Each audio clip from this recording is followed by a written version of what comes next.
wabarakatuh. Selamat siang, salam sejahtera untuk kita semua. Om Swastiastu, Namo Buddhaya, salam kebajikan. Yang kami hormati Bapak Bambang Eka Cahyowidado selaku pemateri kita pada siang hari ini. Yang kami hormati Mas Edward Trias Pahlavi selaku Koordinator Umum Komite Independen Sadar Pemilu, serta rekan-rekan peserta kursus kepemilian nasional kelas pertama yang luar biasa. Ya, Alhamdulillah di pertemuan kali ini kita dapat bersama-sama kembali berkumpul untuk pertemu kalinya dalam acara kelas kepemiluan nasional yang diselenggarakan oleh Komite Independen Sadar Pemilu. Kemudian dibiasakan disebut KISP. Ya, saya di sini selaku moderator akan membacakan susunan acara. Acara yang pertama adalah pembukaan, kemudian yang kedua adalah sambutan dari Koordinator Umum KISP, kemudian materi, dan kemudian adalah tanya jawab yang akan terdiri dari 2 sesi atau 2 termin, kemudian penutup. Baiklah, untuk memperlancar acara kita dan mempercepat, mari kita buka acara kita pada siang hari ini dengan bacaan basmalah bersama-sama. Bismillahirrahmanirrahim. Acara yang kedua adalah sambutan. Sambutan dari Koordinator Umum Komite Independen Sadar Pemilu. Ruang dan tempat kami persilahkan Mas Muhammad Edward Trias Pahlavi. Terima kasih Mbak Mega atas kesempatannya. Bismillahirrahmanirrahim. Assalamualaikum warahmatullahi wabarakatuh. Salam sejahtera untuk kita semua. Pertama, yang saya hormati narasumber sekaligus pembina kami, Pak Bambang Eka Cahyowidodo, yang merupakan juga mantan Ketua Bawaslu Republik Indonesia, dan yang saya hormati juga para panitia yang sudah mempersiapkan agenda ini jauh-jauh hari. Terima kasih. Dan yang saya hormati pula para peserta kursus kepemiluan nasional batch pertama ini. Kalau saya cek di daftar peserta, ini berbagai kalangan profesi ya. Ada dari praktisi, saya perhatikan, ada dari kalangan CSO juga, dari penyelenggara pemilu cukup banyak, akademisi dan aktivis gerakan organisasi kemahasiswaan. Tentu ini sangat terhormat dan terima kasih telah berminat untuk bergabung pada kegiatan kita. Dan Bapak Ibu peserta kursus kepemiluan batch pertama ini, saya ingin sedikit cerita begitu bahwa agenda kursus kepemiluan ini sesungguhnya telah menjadi rutin yang dilakukan oleh KISP. Yang sebelumnya menjelang pemilu 2019 kita juga lakukan secara offline begitu dengan nama yang berbeda, namanya adalah Madrasah Pemilu begitu. Dan pada waktu itu kita laksanakan di daerah istimewa Yogyakarta. Ya. Nah, dan kita lakukan juga di Pilkada di 2020 dengan format yang sama dengan nama Madrasah Pemilu 1 hingga ke-3. Dan khusus kepemiluan ini sesungguhnya nanti kita akan laksanakan selama 3 kali. Dan ini menjadi harapan besar kita untuk mengumpulkan teman-teman menjadi ajang silaturahmi pada persiapan kita menjelang pemilu dan pilkada di 2024. Bapak Ibu sekalian, pada kegiatan ini harapan besar saya dan juga rekan-rekan sekalian ini dapat berdampak tentunya pada peningkatan wawasan kita semua, khususnya terkait dengan proses pelaksanaan pemilu dan pilkada di 2024. Dan di sini juga banyak kalangan praktisi, penyelenggara pemilu dan akademisi, harapannya juga nanti bisa sharing apa yang terjadi di lapangan begitu, dan kita juga saling bertukar pikiran, ini menambah wawasan pada kegiatan kita. Nah, Bapak Ibu sekalian, saya tidak berpanjang lebar pada intinya bahwa kegiatan khusus pemilihan ini menjadi awal kita untuk bersilaturahim. Tentu pasca pemilu, kursus kepemiluan ini harapan saya besar kita dapat berkolaborasi, entah itu nanti bersama-sama kita menjadi pemantau pemilu begitu, atau juga Bapak Ibu sekalian nanti dapat terjun kembali untuk mencalonkan sebagai penyelenggara pemilu, atau juga ikut berpartisipasi menjadi peserta atau aktor pada pertarungan kontestasi di pemilu dan pilkada 2024. Itu dari saya ucapkan terima kasih dan selamat Bapak Ibu sekalian mengikuti kegiatan khusus kepemiluan ini. Semoga kegiatan ini menjadi barokah kita semua dan berdampak baik pada proses kepemiluan kita di Indonesia. Saya tutup. Terima kasih Mbak Mega. Wal taufik wal hidayah. Fastabiqul khairat. Wassalamualaikum warahmatullahi wabarakatuh. Assalamualaikum warahmatullahi wabarakatuh. Terima kasih Mas Edward Gaspariyati. Rekan-rekan selanjutnya adalah acara inti, yaitu materi. Nah, sebelum kita memulai akan belajar bersama, tak lupa kami ingatkan untuk peserta dalam mengikuti kelas kali ini. Tata tertib yang pertama adalah peserta dilarang menyalakan mikrofon saat narasumber menyampaikan materi, kecuali dipersilahkan. Kemudian yang kedua, peserta dapat mengajukan pertanyaan dengan mekanisme pertama, menuliskan pertanyaan melalui kolom chat di Zoom. Kedua, mengklik tombol raise hand terlebih dahulu, jika kemudian dapat menyampaikan pertanyaannya secara langsung. Kemudian yang ketiga, presensi akan dilakukan secara manual oleh. Baik, tak perlu panjang lebar teman-teman, rekan semuanya sudah hadir bersama kita Bapak Bambang Eka Cahyawidodo. Monggo ruang dan waktu dipersilakan. Silakan. Oke. Terima kasih Mbak Mega. Assalamualaikum warahmatullahi wabarakatuh. Alhamdulillahirrabbilalamin. Wassalatu wassalamu ala asrofil anbiya'i wal mursalin Sayyidina Muhammadin wa ala alihi washabihi ajmain. Ibu dan Bapak, saudara-saudara sekalian, pertama-tama saya harus mohon maaf kalau nanti ada gangguan karena ada tetangga yang meninggal dunia dan sedang upacara pelepasan jenazah. Mungkin nanti sebagian suara dari mikrofon tetangga masuk ke dalam, karena saya tidak di ruangan yang kedap suara gitu. Kebetulan hanya 2 rumah dari rumah saya ini, dan karena itu mungkin agak berisik di sebelah saya, tapi mudah-mudahan tidak terlalu mengganggu. Saya diminta oleh teman-teman KSP bicara tentang sistem pemilu dan pemerintahan di Indonesia. Tentu ini topik yang sangat luas ya. Kalau di kurikulum jurusan ilmu pemerintahan di Visipol UGM, Visipol UMY, itu 2 mata kuliah yang berbeda, bukan cuma 1 mata kuliah, tapi 2 mata kuliah. Dan diminta bicara untuk 2 jam, padahal biasanya 2 semester. Tapi tidak apa-apalah, ini kita akan coba ringkas sepadat mungkin gitu ya, karena 2 hal ini sama pentingnya. Ibu dan Bapak yang saya hormati dan saudara-saudara sekalian,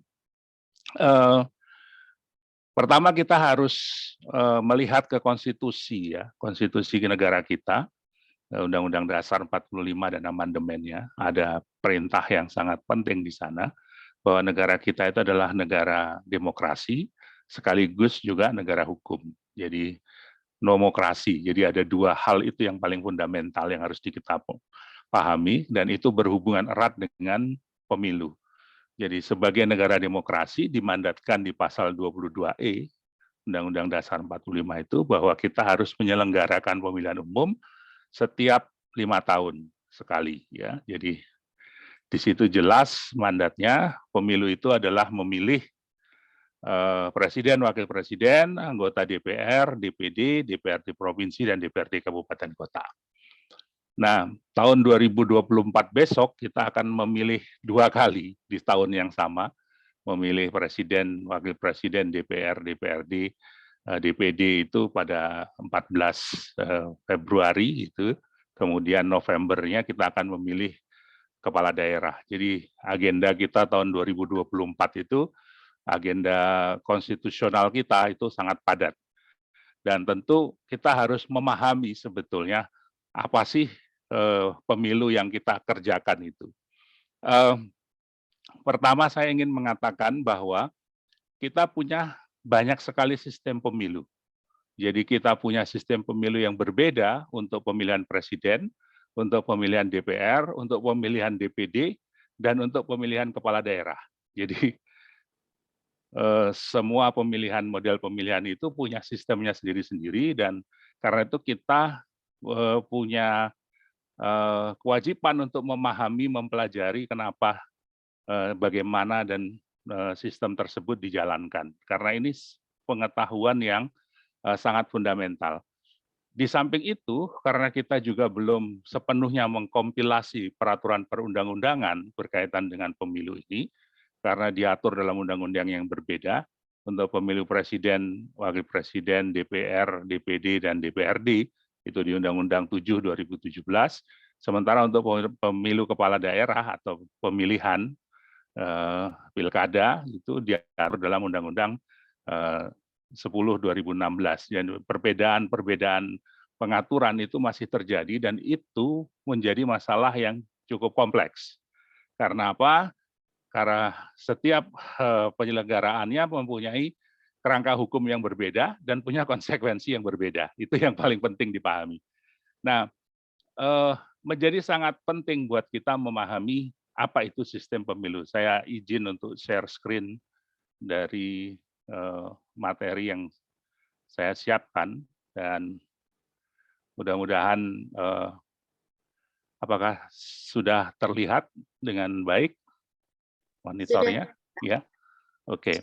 Saya akan bicara tentang sistem pemilu dulu ya, sebelum kita nanti bicara sistem pemerintahan kita. Sistem pemilu itu diartikan sebagai sebuah sistem yang mengatur bagaimana cara untuk mengkonversi perolehan suara dalam sebuah pemilu menjadi kursi yang dimenangkan oleh partai atau kandidat yang nantinya akan menentukan perwakilan. Jadi yang disebut dengan sistem pemilu secara sederhana seperti itu. Jadi bagaimana sebuah sistem mengkonversi suara yang diperoleh di TPS menjadi kursi. Nah, ini ternyata di dunia ini punya banyak sekali sistem yang beragam.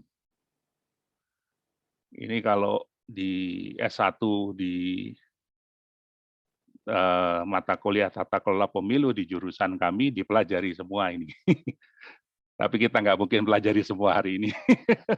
Ya, secara singkat saja ya, ada keluarga sistem pemilu ini, ada sistem pluralitas mayoritas.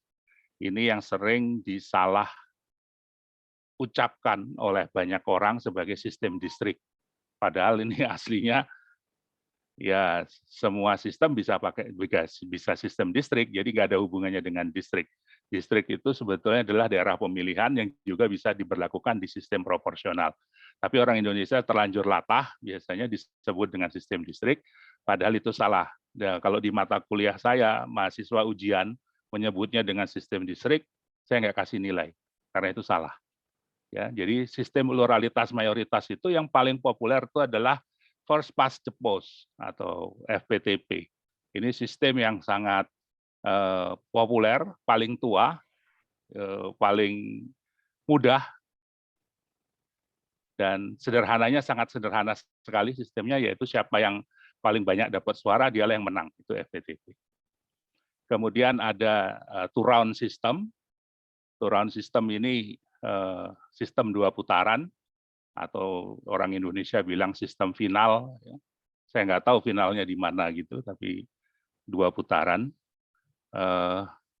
Run off atau disebut juga run off system. Nah, kita pakai sistem ini untuk sistem pemilu presidensial kita. Jadi jangan bilang kita nggak pakai sistem distrik ya. Kita tuh pakai sistem two round system ini di pemilu presidensial kita. Jadi kalau calon presidennya lebih dari 2 pasangan, kita punya potensi 2 putaran. Ya. Kita pernah terjadi 2 putaran pada pemilu presiden tahun 2004. Ketika Pak SBY dan Pak JK memenangkan putaran kedua melawan Bu Mega dan almarhum Kiai Hasyim Mujadi. Kalau masih ingat, kalau ada yang ingat. Ya. Setelah itu kita nggak pernah 2 putaran lagi. 2009 1 putaran karena Pak SBY menang di atas 60%. 2014 juga hanya ada 2 pasangan calon, sehingga tidak ada 2 putaran. 2019 juga hanya ada 2 pasangan calon. Nah, yang lain ini adalah sistem pluralitas mayoritas juga, alternative vote, block vote, party block vote. Ya, agak rumit sedikit, tapi Saya kira saya akan jelaskan secara ringkas nanti di belakang. Ya. Kemudian ada sistem campuran. Sistem campuran ini pernah diusulkan dipakai di Indonesia, tapi ditolak sama DPR. Kita dulu pernah mengusulkan yang MMP, Mixed Member Proportionality. Yang kedua itu, Mixed Member Proportionality ini sistem yang dipakai oleh negara Jerman. Ya, Jerman itu pakai MMP. Jadi ada dua sistem pemilu dipakai sekaligus, yaitu sistem pluralitas dan sistem mayoritas, dan dua-duanya saling sistem proporsionalnya dipakai untuk mengkompensasi kesenjangan perolehan suara akibat sistem pluralitas mayoritas, itu MMP. Yang kedua itu adalah sistem paralel. Jadi ada dua sistem dalam satu pemilu, sistem pluralitas mayoritas dan sistem proporsional dijalankan sekaligus, tetapi tidak saling mempengaruhi, tidak ada kompensasi. Nah, yang pakai sistem paralel ini Jepang. Jadi Jepang itu paralel, Jerman MMP. Ya. Paralel itu seperti rel kereta api saling berdampingan tapi tidak pernah ketemu. Seperti kalian lah, jalan bareng tapi nggak pernah jadian itu. Itu paralel.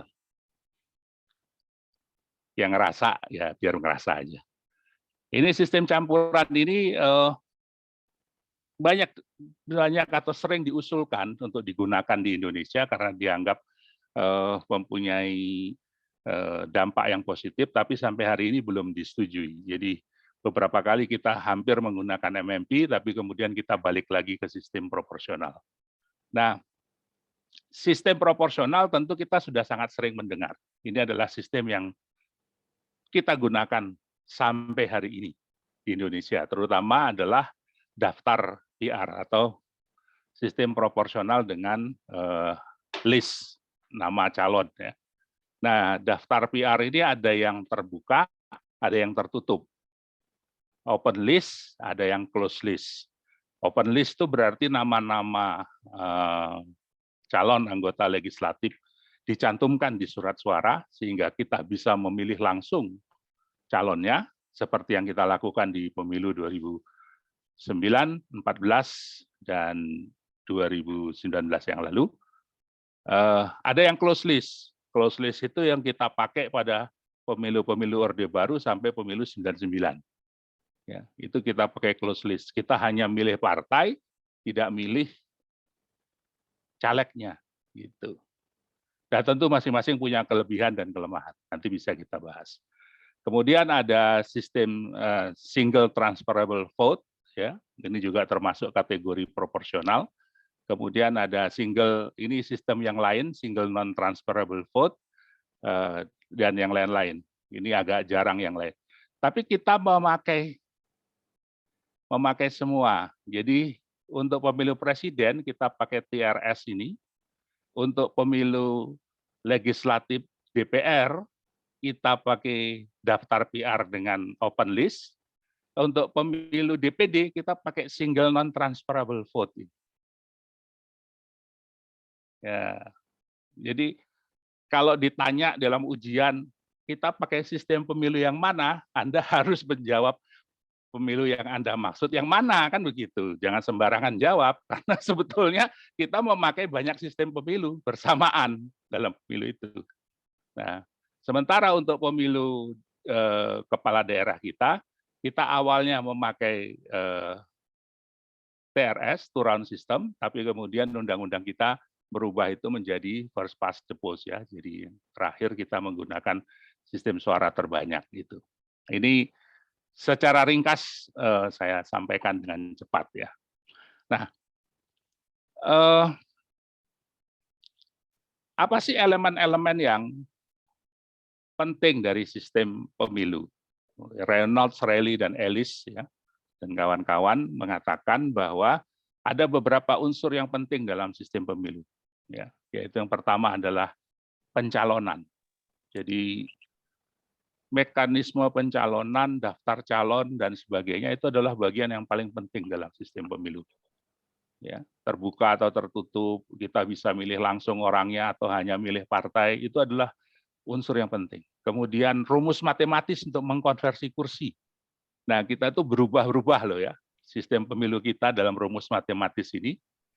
Sampai dengan 2014 kita menggunakan sistem pemilu proporsional dengan sisa suara terbanyak. Ya, itu variannya. Tapi 2019 kita menggunakan sistem proporsional dengan rata-rata tertinggi, highest average, dengan formula yang disebut dengan Sainte-Lac. Sementara yang sebelumnya 99, 2004, 2009 sampai 2014 kita menggunakan kuota hari. Jadi itu rumus matematisnya. Nah, kemudian struktur pemungutan suara itu juga menentukan sistem pemilu. Yang dimaksud di sini adalah kita bisa milih orang atau hanya memilih partai. Itu berbeda dampaknya. Kemudian besaran dapil. Berapa banyak kursi yang diperebutkan di dalam satu daerah pemilihan, disebut dengan distrik magnitude, itu juga menentukan pemilu kita. Nah, di Indonesia, besaran dapil itu antara 3 sampai 12. Itu masih dalam kategori besar, ya. Distrik magnitude yang kecil, kurang dari 5 misalnya, itu akan berpengaruh pada jumlah partai yang akan ikut pemilu berikutnya. Jadi makin sulit mendapat kursi, makin banyak partai yang akan tutup warung. Tapi makin besar jumlah kursi yang diperebutkan, makin besar potensi partai dapat kursi. Maka jangan heran kalau di Indonesia tiap tahun ada partai baru yang ikut pemilu. Itu tidak perlu heran karena apa? Karena peluang untuk dapat kursi itu cukup besar. Dan dalam beberapa kali pemilu kita bisa melihat partai-partai yang baru saja ikut pemilu bisa dapat kursi di parlemen. Gitu. Dan itu adalah konsekuensi dari distrik magnitude yang besar yang kita gunakan. Nah, makin kecil kompetisinya makin ketat, dan itu berarti makin sulit dapat kursi, dan berarti jumlah partai yang akan berkompetisi juga makin kecil. Jadi ini konsekuensi dari besaran dapil. Nah, Gallagher dan Mitchell mengatakan ada 6 unsur sistem pemilu itu. Besaran dapil tadi, jumlah pilihan yang dimiliki oleh pemilih, ya dalam surat suara tadi, ada yang bisa milih 1 kali, kalau alternatif vote kita malah bisa milih beberapa kali, gitu ya. Kemudian struktur surat suara, pencalonan, tingkat alokasi, dan keterbatasan proporsionalitas. Ini juga punya potensi menentukan sistem pemilu seperti apa. Nah, ada beberapa hal yang sangat penting dalam sistem pemilu, yaitu yang disebut dengan besaran daerah pemilihan atau distrik magnitude. Ya. Besar kecilnya ini akan menentukan juga bahkan berpengaruh kepada jumlah partai.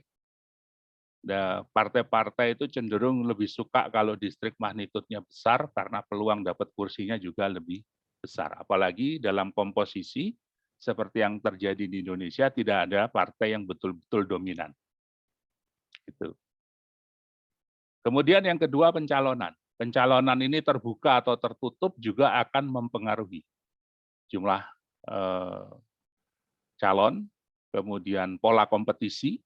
Ya, seperti kita sekarang ini terbuka, semua orang bisa menjadi calon, mendaftar kepada partai politik, bahkan beberapa partai politik mengundang pencalonan dalam tanda petik seperti membuka lowongan pekerjaan, ya kan, bukan kaderisasi tapi membuka lowongan pekerjaan. Dan akibatnya apa? Kualitas calon juga sangat beragam, dari yang bagus sampai yang jelek. Pokoknya yang penting orang mau ikut, apalagi yang perempuan makin sedikit susah nyarinya. Jadi siapapun perempuan asal mau bersedia jadi calon mesti masuk gitu.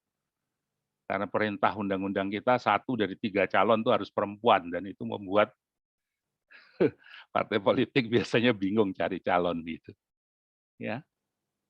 Kemudian yang ketiga adalah pemberian suara atau ballot structure-nya. kita masih nyoblos, nyentang, melingkari, menandai dengan ballpoint itu berbeda, ya, berbeda konsekuensinya pada surat suara. Kita partainya banyak, harus nyoblos, surat suaranya berarti harus satu muka, nggak bisa bolak-balik dan harus lebar. Akibatnya apa? Pemilihnya bingung. Saya sebut dengan istilah sindrom warung Padang. Seperti kita masuk ke warung restoran Padang itu, disediain lauk banyak, habis itu bingung mau makan apa. Itulah pemilih kita di TPS. Akhirnya yang diambil cuma kuahnya doang. Itu kalau mahasiswa. Jadi itu fenomena yang terjadi pada kita hari ini. Jadi cara pemberian suara itu sangat berpengaruh. Di Filipina misalnya, karena mereka melingkari seperti kita ujian di Penmaru itu ya, itu surat suara bisa bolak-balik. Nggak ada masalah. Jadi surat suara lebih simpel. Tapi juga sistem pemilu mereka lebih simpel, karena mereka pakai first past the post. Ya. Kemudian formula penghitungan suara dan penentuan calon terpilih.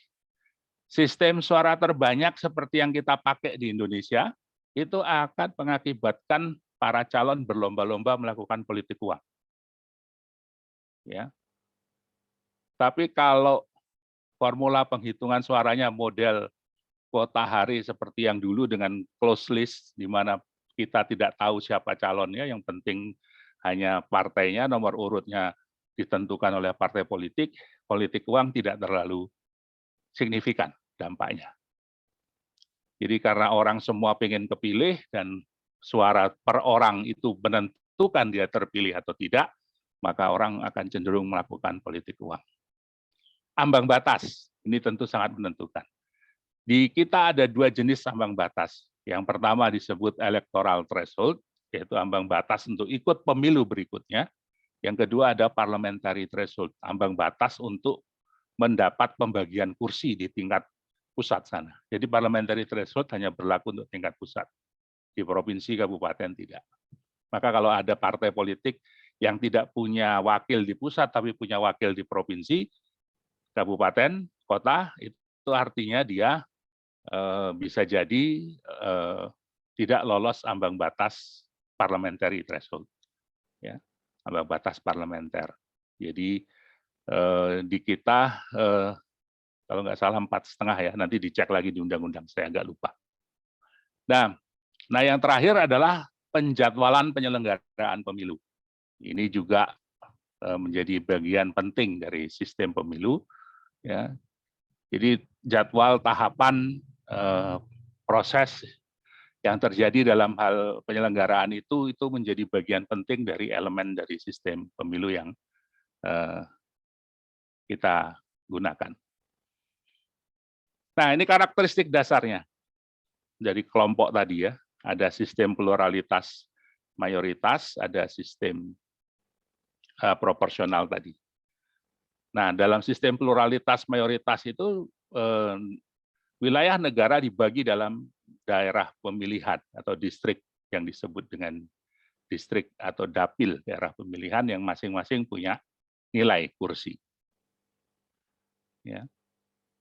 Nah, disebut dengan sistem mayoritas kalau suara pemenang dibandingkan dengan gabungan suara yang lain paling banyak. Ya. Itu berarti dia sistem mayoritas. Sistem pluralitas itu kalau suara pemenang lebih banyak dibandingkan total yang lain gitu.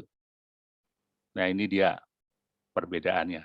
Lebih berorientasi pada kandidat, tidak ada parliamentary threshold secara formal. Di sini nggak perlu parliamentary threshold, biasanya yang kalah musnah dengan sendirinya. Maka di Amerika Serikat itu tidak ada partai begini, bukan tidak ada partai. Mereka punya banyak partai, tapi selalu ditakdirkan partai ketiga, keempat, dan seterusnya itu nggak kebagian kursi. Gitu. Karena sistem mereka pluralitas mayoritas tadi. Jadi yang dapat kursi hanya kalau nggak Demokrat ya Republik. Selalu begitu. Ada partai yang lain, bahkan calon presiden juga ada yang independen di sana, tapi mesti nggak pernah menang.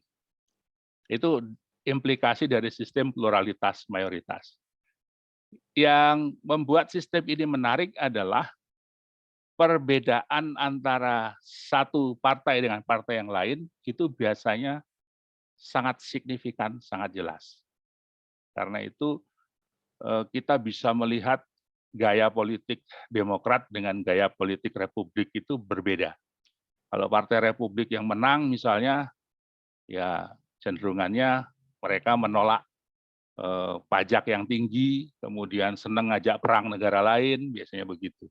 Kalau Partai Demokrat biasanya mereka mengejar kesejahteraan, pajaknya jadi tinggi, orang-orang kaya nggak senang kalau Partai Demokrat menang.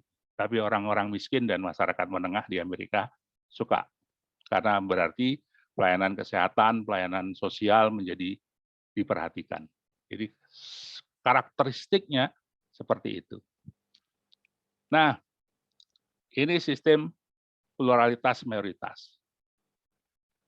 Nah, dalam sistem proporsional, ya, agak sedikit berbeda. Ya, di daerah pemilihan itu ada bersifat multi-member. Jadi setiap daerah pemilihan itu lebih dari satu kursi yang diperebutkan. Nah, karena itu kecenderungan tidak ada satu daerah pemilihan yang didominasi oleh satu partai. Biasanya dari satu dapil itu akan muncul beberapa wakil rakyat dari partai yang berbeda-beda. Nah, implikasinya adalah biasanya keterwakilan politik dari masyarakat menjadi agak rancu. Ya, karena banyaknya wakil itu dan sering lempar tanggung jawab. Kayak di Jogja ini ada 8 wakil. Satu provinsi ini ada 8 wakil. Yang dari Jogja pasti banyak yang nggak tahu siapa saja wakilnya. Karena memang hubungannya nggak akrab. Gitu. Jadi sistem proporsional ini karena orang cenderungnya lebih terikat pada partai, memilih partai bukan memilih orang, maka ikatan emosionalnya tidak terlalu baik. Nah, formula keterpilihan berdasarkan perimbangan jumlah suara dan jumlah kursi. Ada pakai rumus. Kalau di kelas mata kuliah tata kelola pemilu di kelas saya, biasanya saya ajarkan praktikumnya. Jadi ada kuota hari, kuota macam-macam ya. Kemudian ada Saintilak, ada Dehon, dan macam-macam. Ada 4 atau 6 praktikum yang saya ajari bagaimana cara menghitungnya gitu. Tapi kalau 2 jam ini dipakai satu pelatihan saja perlu waktu 2 jam biasanya, dan kita biasanya di lab karena harus pakai data real. Ya. Lain kali kalau punya waktu agak longgar main-main ke lab kita, saya ajari bagaimana cara ngitung dengan berbagai macam metode. Ya. Yang biasanya kita pakai ada 6. Kalau Mas Edward nggak salah, saya ada 6 ya Mas Edward ya. Tolong diingatkan. Ada 6 metode yang kita pakai. Nah, implikasinya itu ya, ada orang yang lebih berorientasi pada partai, bukan pada kandidat, dan ada parliamentary threshold secara formal. Itu ciri khas sistem proporsional. Ya.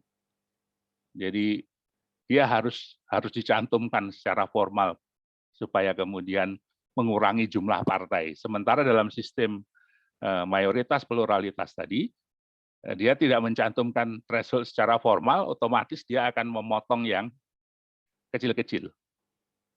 Jadi partai kecil biasanya menderita dalam sistem mayoritas pluralitas. Ini singkatan saja. Saya coba menyingkat kuliah 1 semester menjadi 1 atau beberapa tabel ya. Nanti bisa di-share dengan teman-teman yang lain.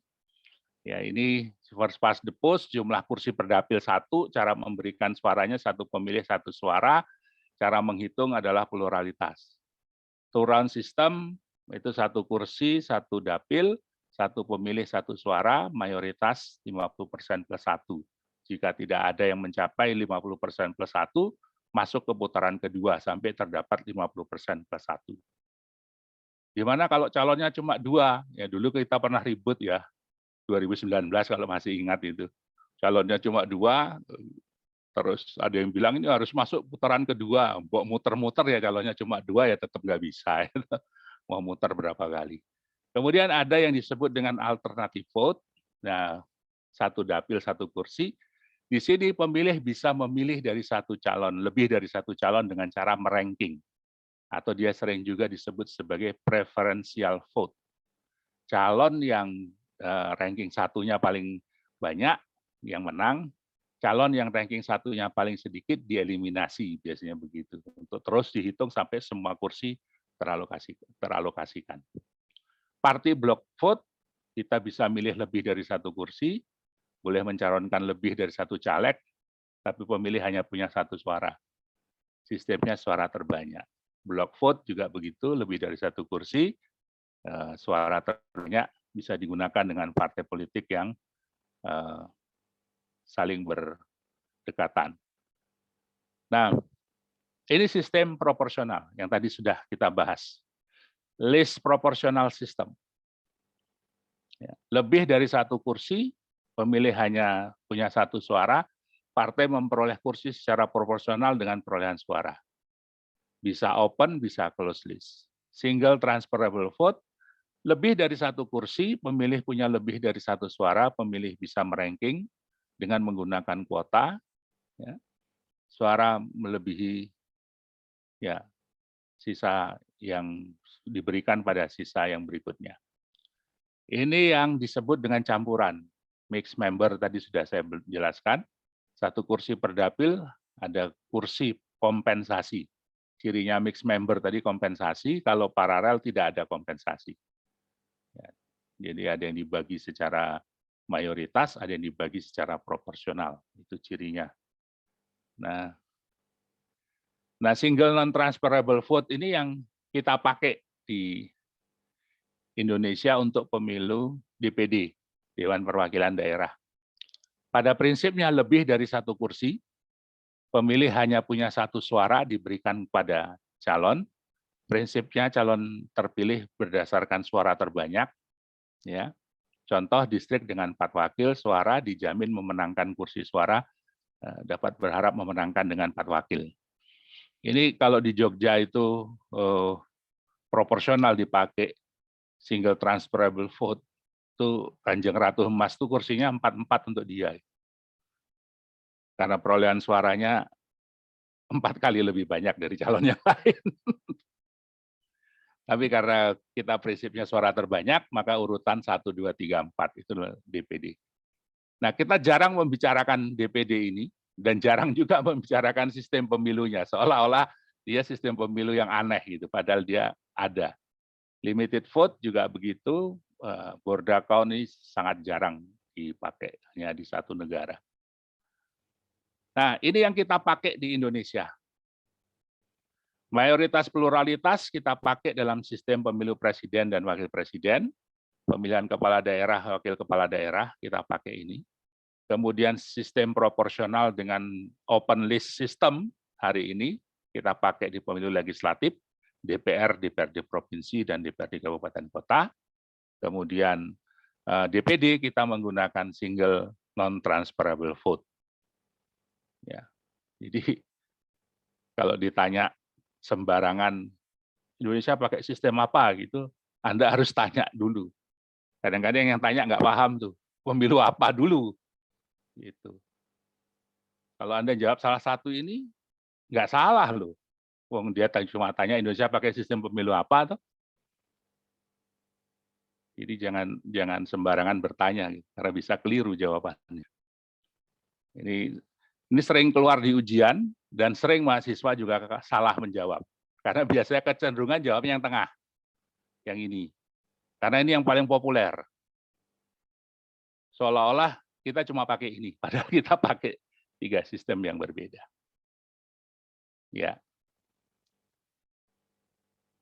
Nah, di Undang-Undang Nomor 7 Tahun 2017, ya, aspek sistem pemilu ada 1, 2, 3, 4, 5, 6. Ini yang paling banyak di. Yang pertama adalah pencalonan anggota legislatif di kita ini.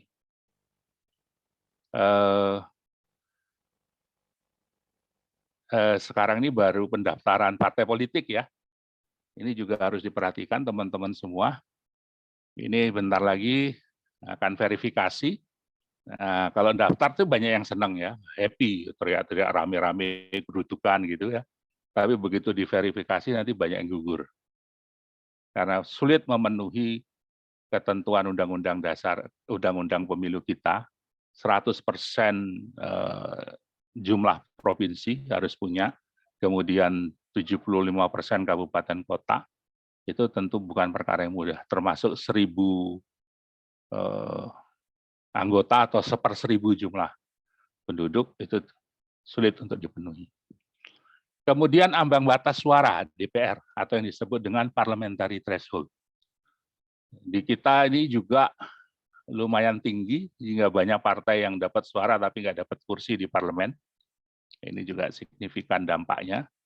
Ya, beberapa partai yang 2014 masih dapat kursi di parlemen karena parliamentary threshold-nya dinaikkan, nggak dapat lagi sekarang.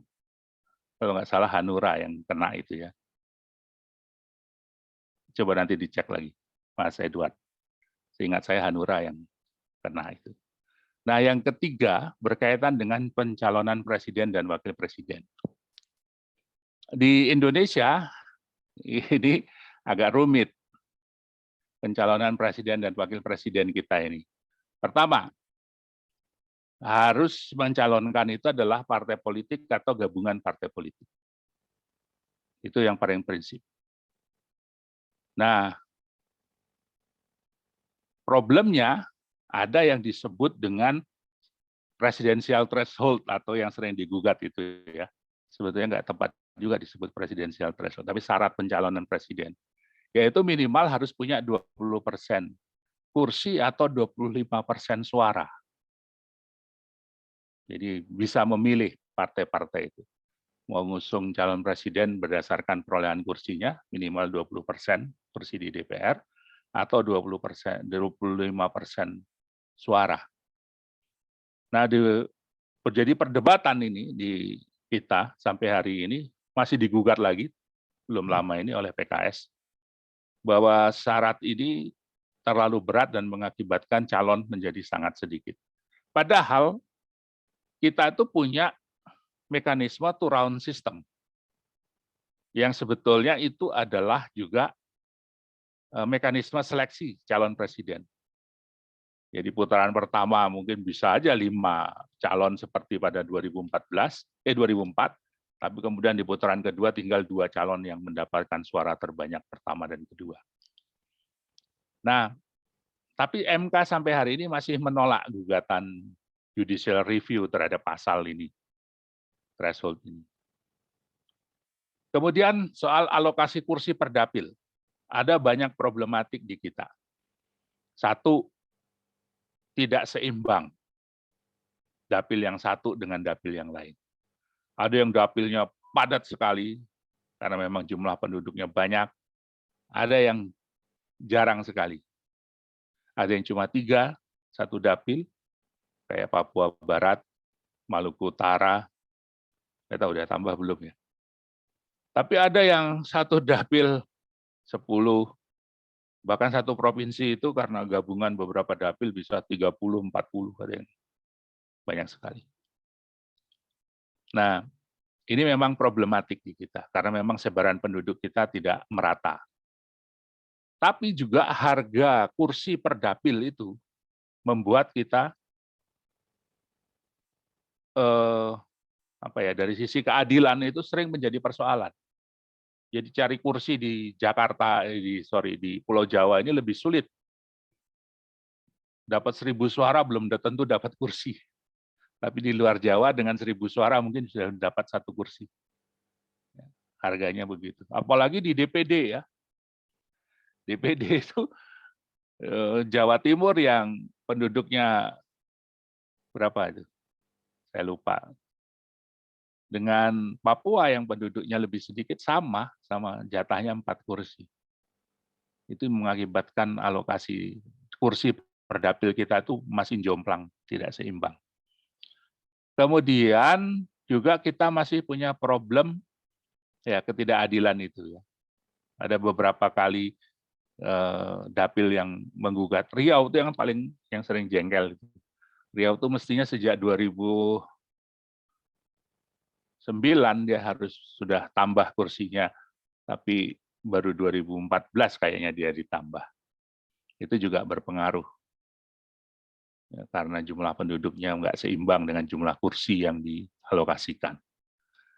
Ya memang kita ini agak rumit ya, negara kepulauan ini memang agak repot dari soal ini. Kemudian masih ada lagi juga alokasi bentuk distrik magnitude, dapil pemilihan itu yang melompati kabupaten. Itu pernah terjadi tahun 2009 itu. Antara Kota Bogor dengan Kabupaten Cianjur. Dapil itu enggak boleh ngelompat, harusnya dia berdampingan gitu ya. Ini enggak Kota Bogor di tengah-tengah, dikelilingi Kabupaten Bogor, lompat dia dapilnya dengan Cianjur yang sebelahnya. Tapi agak susah Bogor itu karena terlalu gede juga. Mestinya Bogor itu dibagi lagi, Kabupaten Bogor. Itu. Kemudian cara pemberian suara tadi sudah kita bahas ya, antara menyoblos, menandai dan sebagainya. Metode konversi suara antara yang 2014 kita pakai kota hari, 2019 kita pakai Saintelak, itu berbeda. Walaupun tidak terlalu signifikan hasilnya, tetapi ada perbedaan, mungkin 1 atau 2 kursi dampaknya, ya perubahan itu. Nah, sekarang kita diskusikan.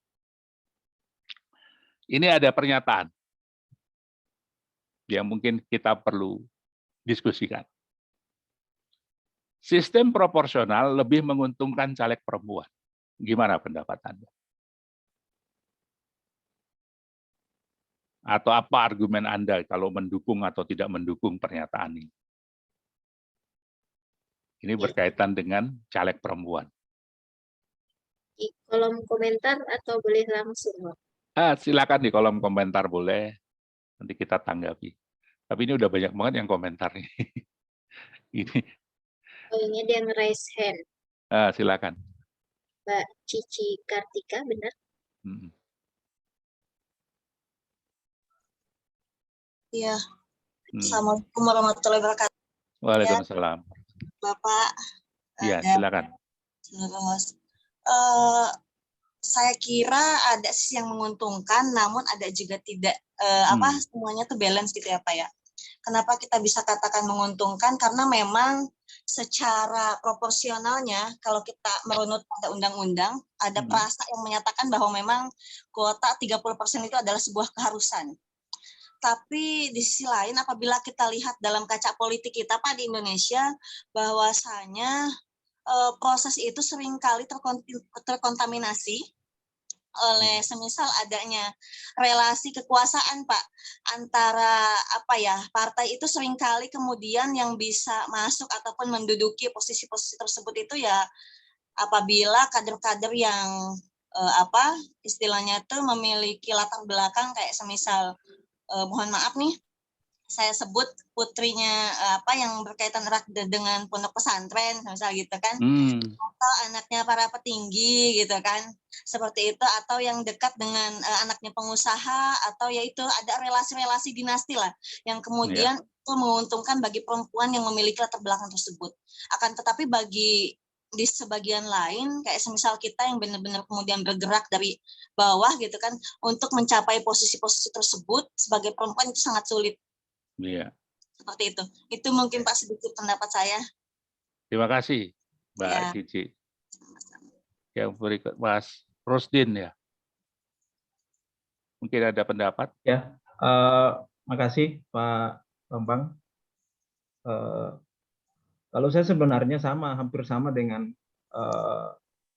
Mbak Cici tadi. Sebenarnya di sistem proporsional ini, undang-undang sudah memberikan ruang pasal 245 dan 246 itu terkait dengan pencalonan di mana sistem pelipatan 3 harus ada perempuan. Cuman memang kadang pencalonan perempuan ini tidak dibarengi dengan kualitas oleh partai politik itu sendiri.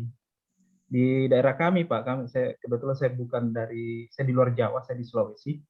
Di daerah kami itu rata-rata calon perempuan yang jadi itu lahir dari oligarki, misalnya anak dari bupati atau bapaknya DPR misalnya. Itu rata-rata seperti itu.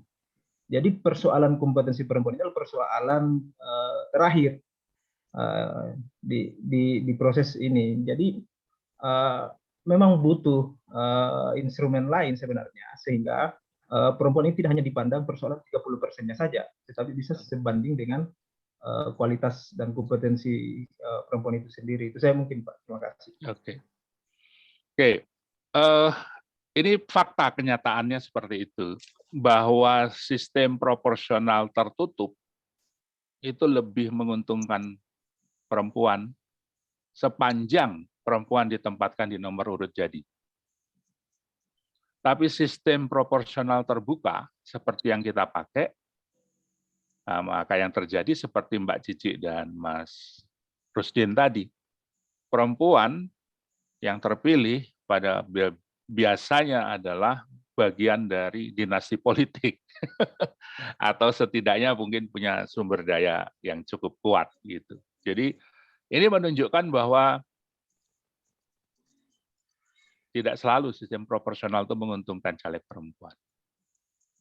Ya. Tapi sistem pluralitas mayoritas itu lebih kejam lagi. Lebih sedikit lagi perempuan yang terpilih. Itu realitas yang terjadi. Waktunya tinggal 5 menit ya Mbak Mega ya? Iya Pak, 10 menit lagi. Ya, agak pusing juga nih. Gimana caranya menyingkat. Ya, sudahlah. Nah, ini sekedar untuk direnungkan saja. Ya, sistem proporsional cenderung mendekatkan hubungan antara wakil dan konstituen. Bagaimana menurut pendapat Anda? Coba direnungkan. Nah, sistem proporsional cenderung mendorong perpecahan partai politik. Betul nggak? Coba dipikirkan. Sekarang ini jumlah partai kita tuh nambah terus. Semua partai sudah pernah mengalami perpecahan. Tidak ada partai yang betul-betul utuh dalam sejarah Indonesia. Semua pernah punya pecahan. Nah, sekarang ada persoalan lain yang saya ajak teman-teman semua berpikir. Salah satu yang problematik di Indonesia itu adalah kita menggunakan sistem pemilihan presiden yang two-round system tadi. Tapi di sisi yang lain, kita menggunakan pemilihan legislatif, DPR, yang proporsional. Ada konsekuensi dari masing-masing. Sistem yang pemilihan presiden itu sebetulnya menghendaki calon yang tidak terlalu banyak. Sementara sistem proporsional yang dipakai dalam pemilihan DPR legislatif kita, itu punya potensi menghasilkan jumlah partai yang sangat banyak. Salah satu yang problematik di Indonesia ini adalah koalisi untuk mencalonkan presiden. Dan sekarang ini kita sedang melihatnya gitu. Bagaimana partai-partai itu jungkir balik mencalonkan presiden, membentuk koalisi ke sana kemari gitu, tapi nggak ada yang jelas juga siapa calon presidennya sampai hari ini. Ya, masing-masing punya kemungkinan untuk koalisi, dan pola koalisi dengan jumlah partai yang sangat banyak itu membuat sangat cair, mudah berubah. Seorang peneliti dari Amerika pernah mengatakan bahwa kombinasi antara sistem presidensial dengan sistem multipartai yang kita anut itu adalah kombinasi yang paling buruk. Paling buruk. Kenapa? Koalisinya ini nggak jelas. Sangat pragmatis, sangat cair. Ya. Sehingga kemudian calon presiden itu juga menjadi sangat kompleks ya, sangat tidak jelas seperti di banyakkan negara di Amerika Latin. Satu sisi sistem presidensial itu sebetulnya menghendaki jumlah partai yang terbatas, yang relatif, di mana presiden itu diposisikan sebagai eksekutif yang sangat kuat, gitu, tidak mudah dijatuhkan, karena dia dilindungi oleh konstitusi. Tapi di sisi yang lain, dia tergantung pada dukungan-dukungan koalisi yang sangat banyak ini, yang membuat dia kalau membuat kebijakan dia harus bertanya dulu pada anggota koalisi. jangan sampai ada yang marah, jangan sampai ada diribukan sehingga kemudian dia tidak pernah bisa mengambil keputusan yang tegas. Nah, saya menyebutnya sebagai sistem presiden sial. Presidennya yang sial. Jadi siapapun presidennya di Indonesia, kemungkinan besar akan sial seperti itu. Satu sisi oleh undang-undang, dia diberi kewenangan yang sangat besar, dilindungi, tidak mudah dijatuhkan, tapi dalam kenyataan realitas politiknya, dia tergantung pada dukungan koalisinya. Sehingga dia akan sulit mengambil keputusan apapun, dia akan salah. Mau nembak sana, ternyata punya teman yang sana, mau beresin yang sana, ternyata punya teman yang sini, kan begitu. Jadi Presiden Indonesia itu nggak mudah. Itu. Coba dipikirkan, jangan-jangan kita memang terjebak dalam sistem yang keliru. Kita pengen seperti Amerika, tapi Amerika nggak pakai sistem seperti itu. Ya. Sehingga sangat jelas kebijakan seorang presiden. Di kita, presidennya diberi kekuasaan yang besar, tapi sangat sulit mengambil keputusan yang tegas. Karena tarik-menarik pendukung, kepentingan dari para pendukung. Demikian kira-kira teman-teman pengantar diskusi kita hari ini. Mudah-mudahan saya berusaha menyampaikan sebaik-baiknya, tapi nanti bisa di-share lah materinya kepada teman-teman semuanya. Saya kembalikan ke moderator, pada Mbak Mega, supaya kita bisa diskusikan lebih intens. Barangkali ada hal-hal yang perlu ditanyakan pada saya. Terima kasih. Assalamualaikum warahmatullahi wabarakatuh. Waalaikumsalam warahmatullahi wabarakatuh. Terima kasih Bapak atas materinya. Ya, teman-teman, rekan-rekan semuanya, sekarang kita masuk di sesi tanya jawab. Nah, silahkan bagi rekan-rekan yang ingin bertanya, bisa langsung raise hand ataupun berikan pertanyaannya di kolom komentar. Sebelumnya tadi Bapak ada beberapa teman-teman, rekan-rekan peserta yang telah memberikan jawabannya di kolom komentar terkait dengan dan juga tentang sistem proporsional. Ya, silahkan. Kami persilahkan teman-teman.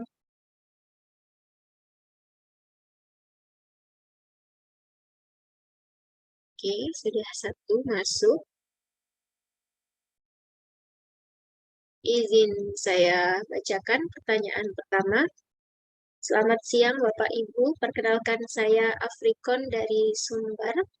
Saya bertanya sebuah pertanyaan umum atau dasar. Jika ingin terlibat dalam penyelenggaraan pemilu nantinya, khusus tingkat kecamatan atau Panwaskam dan PPK, kemampuan apa serta tantangan apa yang harus dipersiapkan dari sekarang untuk bisa diterima dan sukses menjadi penyelenggara pemilu yang kompeten nantinya. Terima kasih. Pertanyaan pertama, ada lagi Bapak Rusdin. Mas Rusdin yang sudah bertanya, angkat raise hand. Mau dijawab satu-satu terlebih dahulu atau saya bacakan semuanya dulu Bapak? Ya, dibacakan dulu nggak? Oke. Pertanyaan kedua, masih di kolom chat yang sistemnya sudah disiapkan dengan sedemikian rupa sebagai upaya mendorong peningkatan keterwakilan perempuan. Kuota 30% dan sistem zipper. Tapi partai tidak sepenuh hati menempatkan calon perempuan untuk dapat terpilih. Tidak diiringi dengan penyediaan kualitas SDM. Dinasti politik masih sangat kuat. Antara nomor urut 1, 2, dan 3 pun masih dominan di nomor urut 3 yang tadi. Ya. Dan selanjutnya dari Pak Eko Prasetyo, mohon izin bertanya Bapak, terkait presidensial threshold 20% yang ditolak MK dengan argumentasi open legal policy, apakah sebenarnya PT 20% ini merupakan masalah ilmu politik atau pemerintahan, dan bagaimana ilmu politik atau pemerintah memandang hal ini? Ya. Kemudian Oke. satu lagi sudah ada yang raise hand. Kita persilahkan terlebih dahulu yang raise hand. Monggo Bapak Rustin. Baik, terima kasih. Assalamualaikum warahmatullahi wabarakatuh. Terima kasih materinya. Saya sendiri baru paham dan tahu Bapak bahwa kita memiliki 3 sistem pemilu di 3 jenis pemilihan yang berbeda. Kalau saya seperti ini,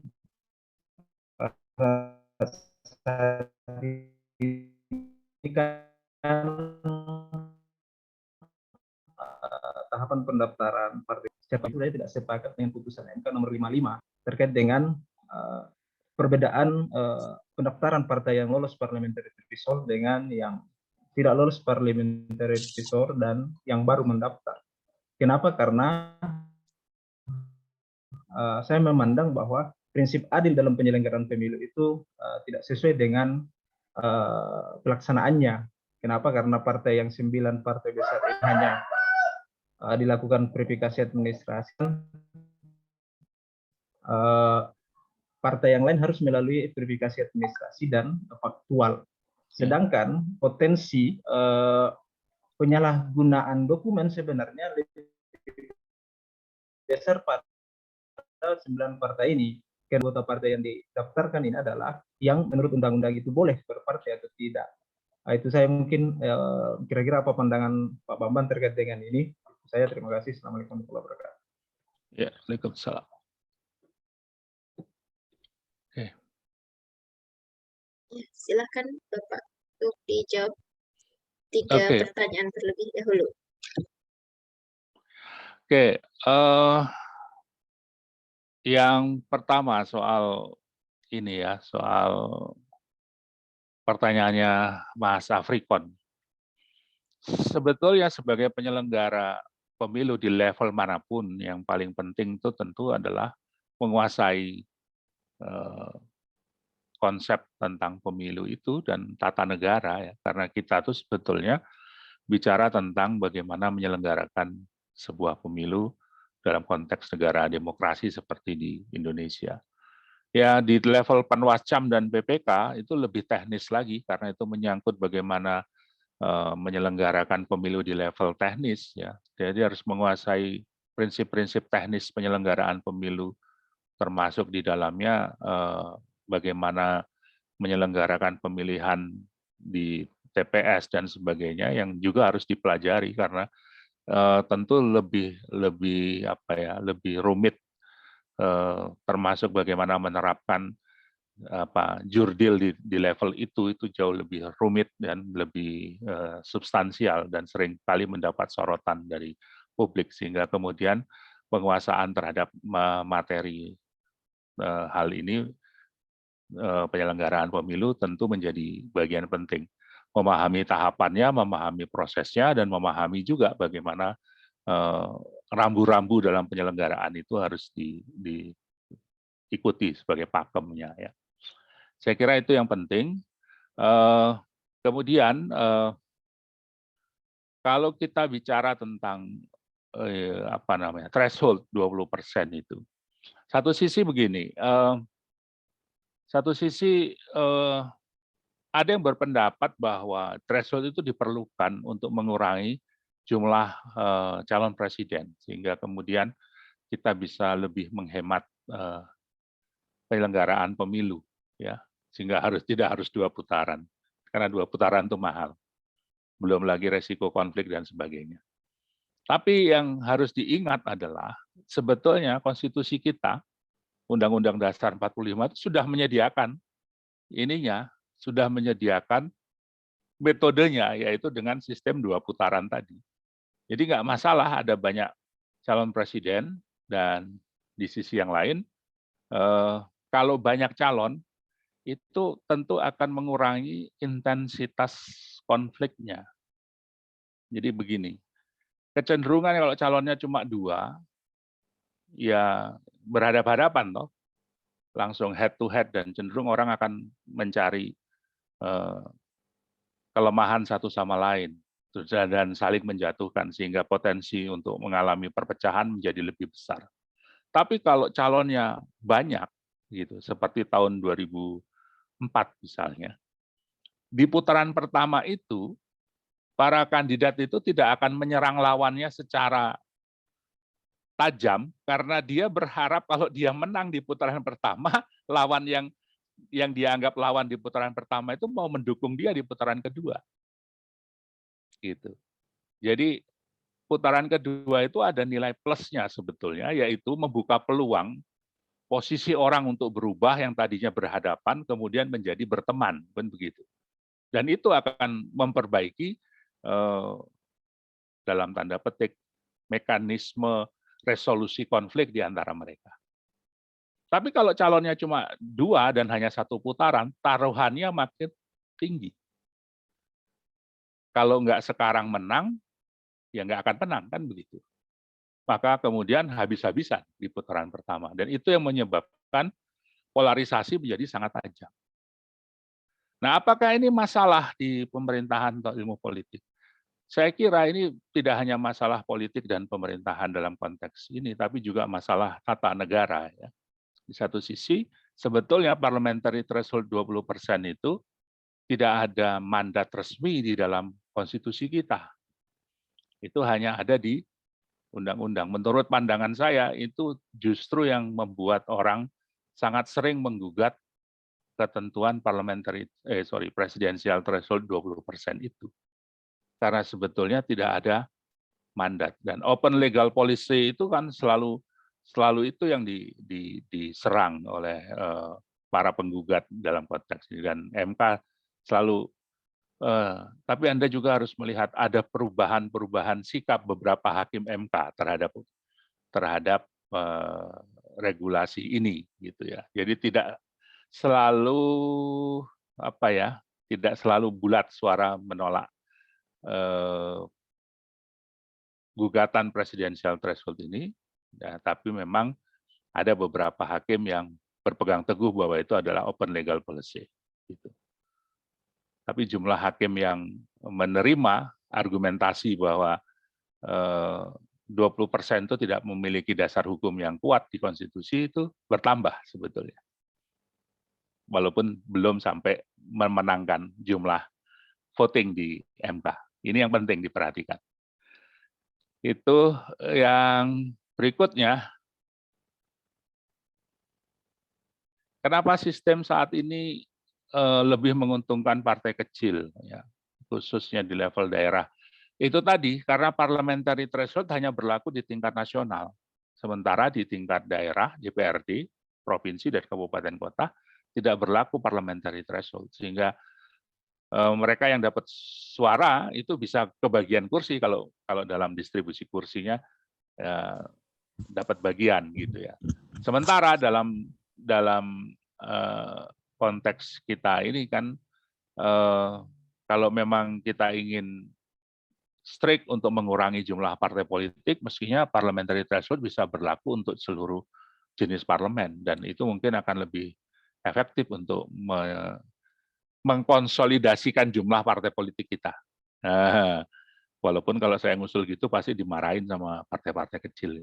Anda itu membunuh partai kecil kan begitu. Tapi itu akan berdampak bagus pada sistem pemilu kita dengan jumlah partai yang lebih terkonsolidasi. Sekarang ini kita kan sistem multi partai yang sangat atomized pluralism ya.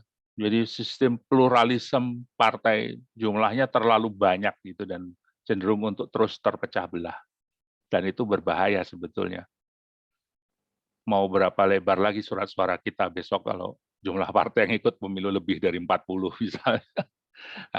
Anda bisa bayangkan nanti nyari nama orang yang mau dipilih, susahnya minta ampun. Ya. Ini pertanyaan dari Mas Fahri. Sistem pemilu yang ideal, nggak ada sistem pemilu yang ideal. Sistem pemilu itu semua punya kekurangan dan kelemahan. Mau yang Anda pakai yang mana, pasti saya bisa nemukan kelemahannya. Karena itu sebetulnya yang membuat sistem itu ideal adalah ya kita-kita ini sebagai manusianya, sebagai penyelenggara, sebagai masyarakat pemilih. Gitu. Semua sistem punya kelemahan. Tidak ada yang ideal. Sistem pluralitas mayoritas itu kelemahannya tidak proporsional.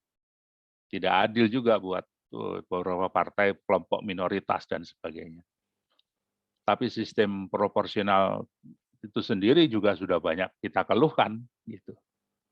Ya, karena memang cenderung menghasilkan partai yang jumlahnya sangat besar dan kemudian menjadi tidak efektif untuk mengambil keputusan. Ya.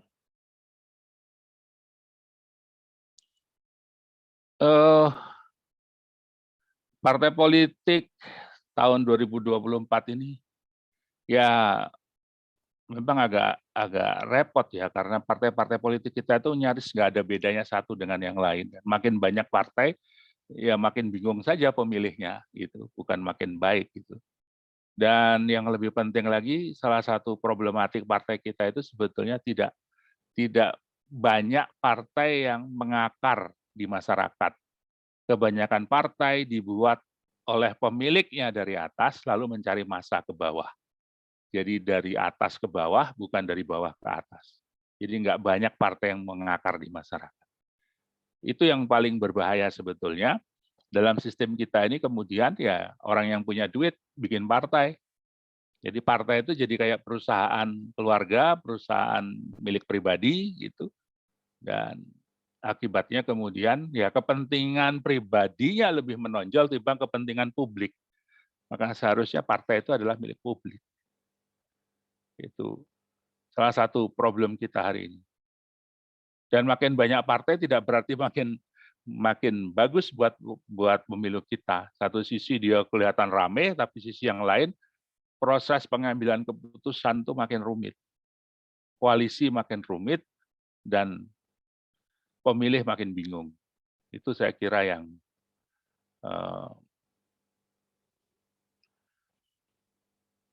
kalau ditanya pandangan saya tentang sistem pemilu yang cocok di Indonesia, sekali lagi semua sistem punya catatan kelemahan. Ya.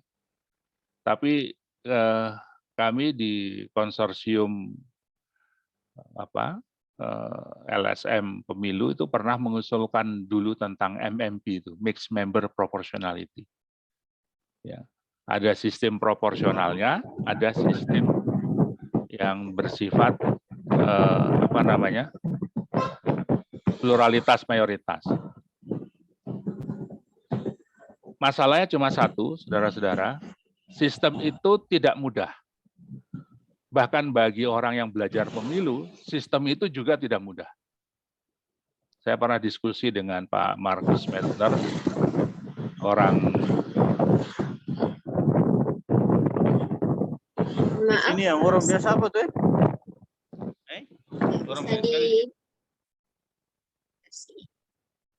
Orang Jerman yang tinggal di Australia.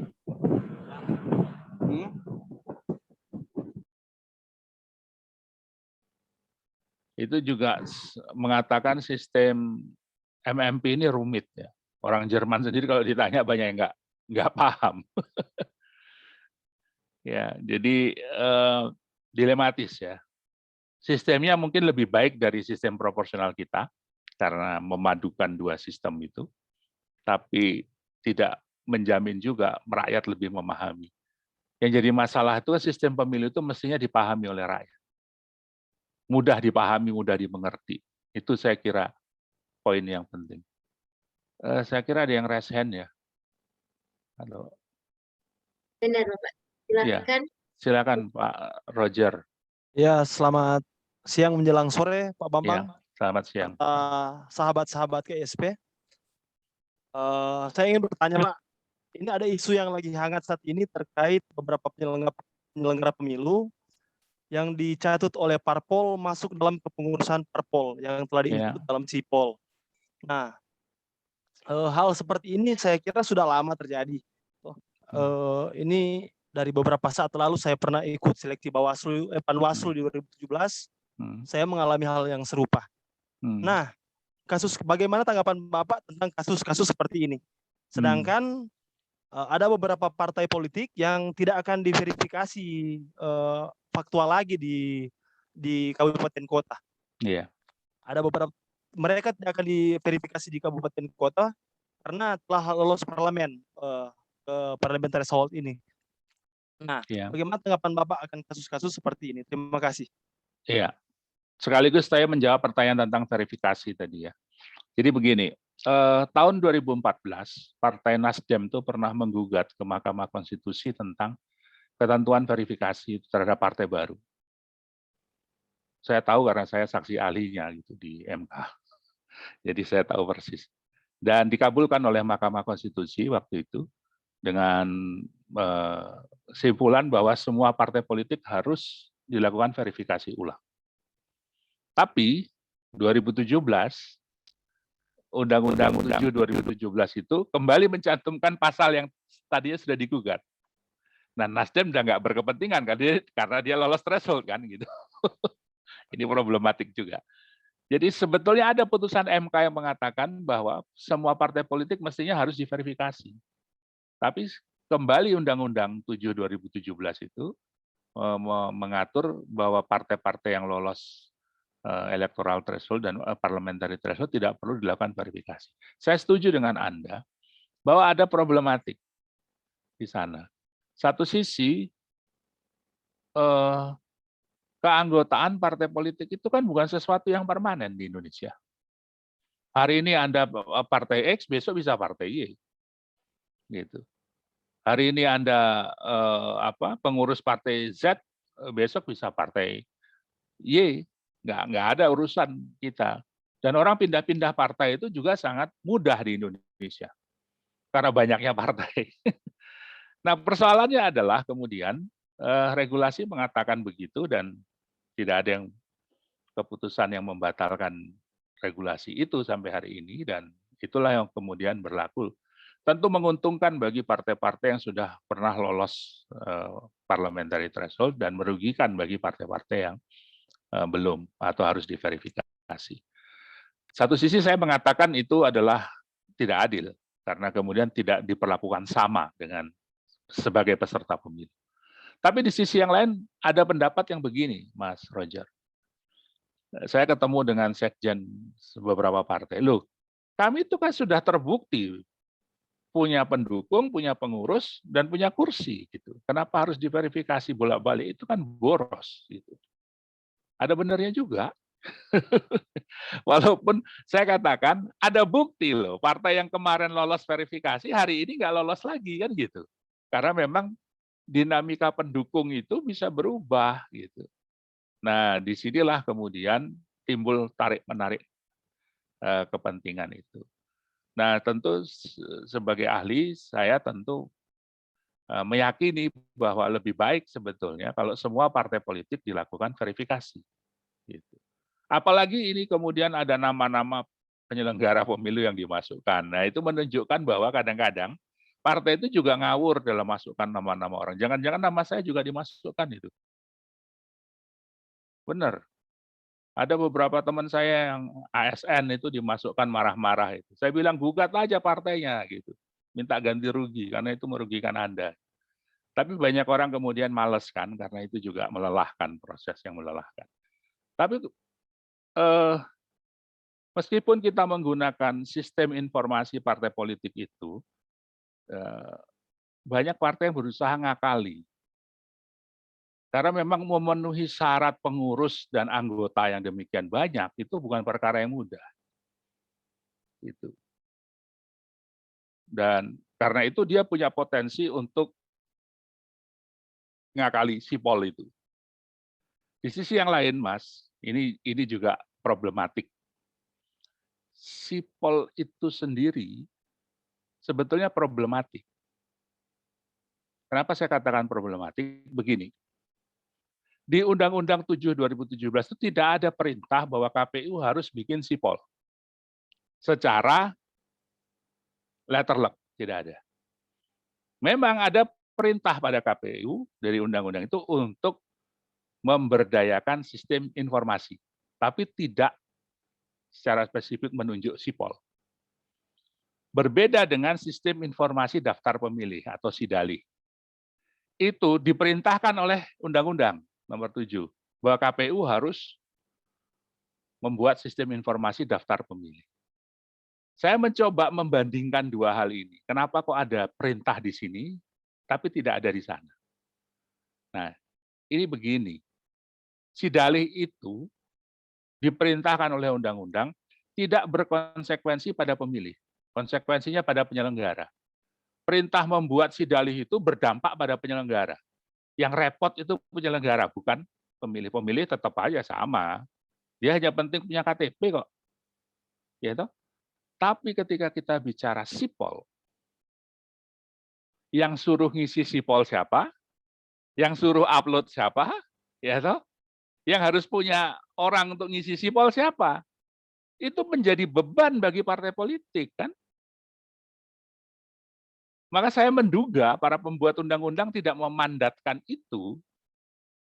Ini argumentasi saya. Itu karena mereka sadar bahwa kalau itu dimandatkan, maka mereka akan memberi beban pada partai-partai politik termasuk pada partainya gitu. Apalagi tidak ada kepastian bahwa partainya waktu itu akan diverifikasi atau tidak.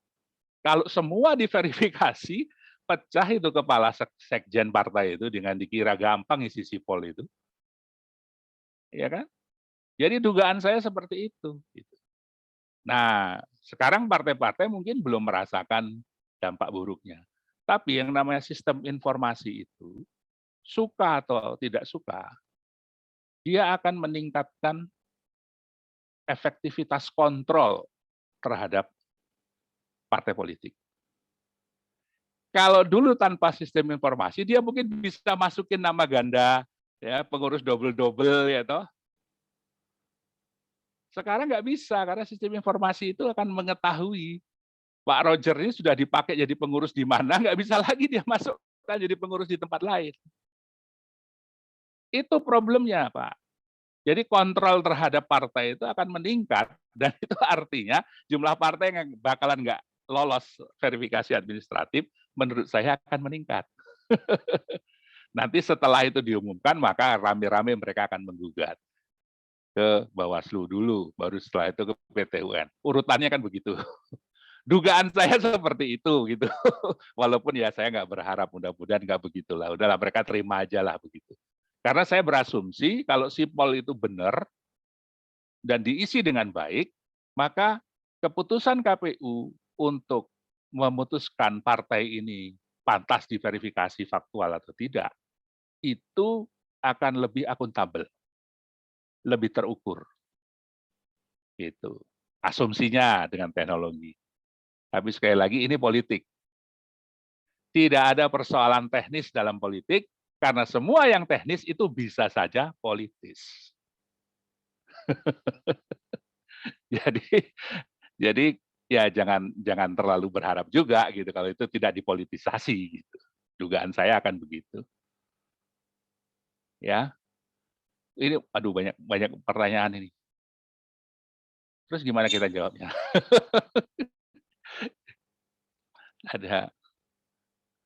ada gimana Mbak Mega ini? Banyak sekali. Tadi dari titipan dari panitia dibuka, tadi kan termin 1, termin 2, ini sudah masuk kedua. Urut dari yang pertama, urut dari yang teratas, Pak. Ya, ya siapa? Ini sudah. Kemudian dari Ferry sudah, dari Pak Ferry Haglis Ridwan tentang partai politik yang berlaga di tahun 2024 begitu banyak. Seperti itu. Oh, ini komentar mirip di tahun 199. Iya. Ya tadi saya katakan tidak berarti pemilu kita lebih baik gitu. jangan berharap pemilu kita lebih baik. Menurut saya malah justru akan lebih rumit, lebih kacau. Apalagi yang harus diingat 99 kita close system loh ya. Kita hanya milih partai, tapi besok 2024-nya kita open list. Jadi ada nama di situ, tidak cuma partai. Kalau tambah banyak, berarti surat suaranya tambah lebar, tambah panjang, tambah luas, dan makin sulitlah kita memilih.